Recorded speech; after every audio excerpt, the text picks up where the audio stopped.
My first experience with a UFO report, personal experience that is, was when one of the crews returned and said that they saw a bogey, that's what they called them, up there that was moving at high speed at higher altitude than they could fly.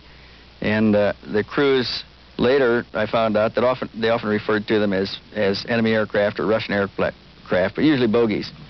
And they tried to describe it, but it moved at faster speeds than anything we had. We didn't have jet airplanes then. Later we measured one that was flying 7,000 miles an hour, measured it on radar.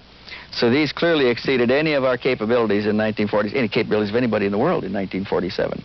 On an average of about twice a month, I would get some kind of a UFO report, and they would see these circular craft, sometimes close, sometimes far, sometimes more than one. I remember a crew describing one sitting on the ice pack, and this is something we couldn't do. We didn't have any way to land up there, and they seemed to be operating in airspace without a visible support base. It took a fantastic base for us to maintain the B-29s, just to support them flying in the Arctic. I even had one crew describe one that they saw underwater that surfaced, rose off the water, and flew away.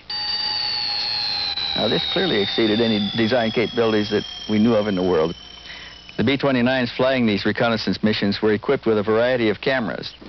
At various times, they got pictures of these UFOs seen in the Arctic airspace on various of the cameras, and sometimes on all of the cameras. At least this is what they reported. I never got to see any of it because we took the film cartridges out, packed it in the box, and shipped it off to Washington, to Andrews Air Force Base, where the officer was met by Pentagon intelligence and taken someplace. I never got any feedback on any of this. I never heard what they developed out of it, but the stories were fantastic.